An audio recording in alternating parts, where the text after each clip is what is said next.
हमारे यहाँ पे बहुत बारिश हुई है लास्ट एक मंथ में। गन्ने की ग्रोथ पूरी स्टॉप हो गई है, पानी बहुत ठहरा हुआ है,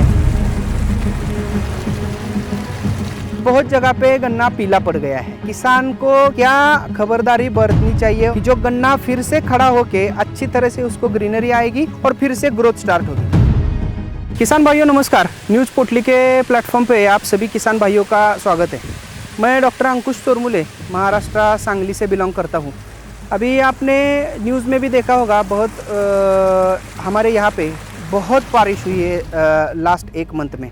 बाढ़ की सिचुएशन भी आ गई यहाँ पे और बहुत जगह पे काली मिट्टी जहाँ जहाँ पर है वहाँ पर पानी बहुत ठहरा हुआ है।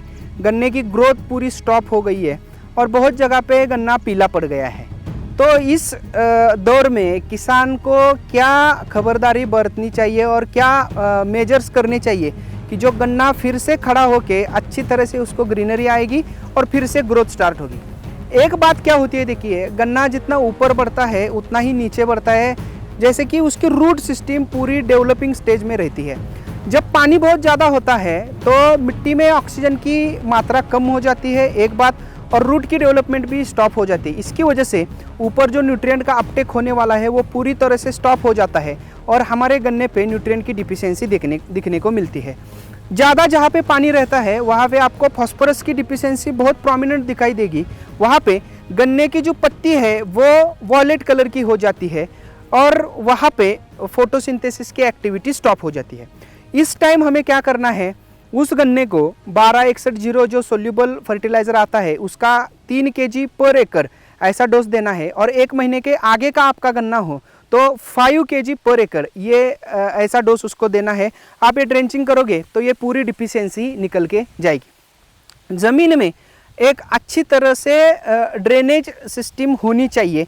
नेचुरली ज़मीन में ड्रेनेज सिस्टम तो होती है, पर बहुत सारे जगह पे जहाँ पे काली मिट्टी है, बहुत गहरी मिट्टी है, वहाँ पे पानी का ड्रेनेज नहीं होता। तो एक बार आप ये बात सोच के चलो कि आपको आर्टिफिशियल ड्रेनेज की सिस्टम बिठा के लेनी चाहिए। तो इसका यूज़ आगे चल के 25-30 साल तक हमारे परफोरेटेड ड्रेनेज पाइप हमने मिट्टी में डाले तो आगे चल के उसका फ़ायदा होगा और हमारे ज़मीन में पानी भी नहीं रहेगा, एक बात। दूसरी बात, जब बारिश ख़त्म हो जाए, थोड़ी बारिश कम हो जाए और उस टाइम जो हमारे खेत में जो नमी है वो, उसके लिए हम सल्फ़र का भी यूज़ कर सकते हैं, नहीं तो अमोनियम सल्फेट जो आता है उसको भी हम डाल सकते हैं। इसके यूज़ से थोड़ी ज़मीन की नमी कम हो जाती है।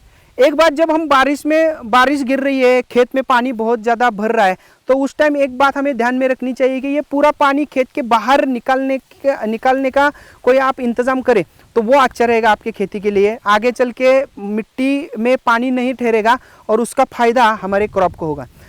तीसरी बात, जब हमारे क्रॉप पे कोई अबायोटिक स्ट्रेस आ जाता है, मीन्स जैसे पानी भरने से, ज़्यादा बारिश से, तो उसके लिए हमारे गन्ना मास्टर की ओर से एक प्रोडक्ट हमने मार्केट में लाया है, उसका नाम है मास्टर रिकवर।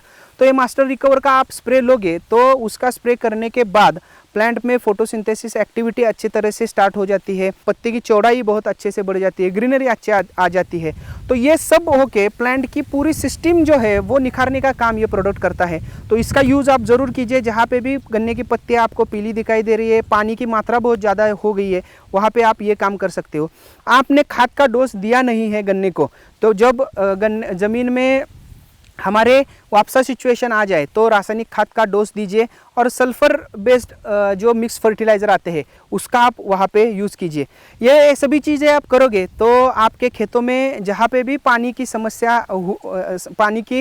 वजह से समस्या हुई है, गन्ने का खेत पीला पड़ गया है, ग्रोथ रुक गई है, ये सभी चीज़ें अच्छी तरह से होगी और आपको ग्रोथ भी गन्ने की अच्छी मिली। अधिक जानकारी के लिए ये न्यूज़ पोटली का प्लेटफॉर्म फॉलो कीजिए।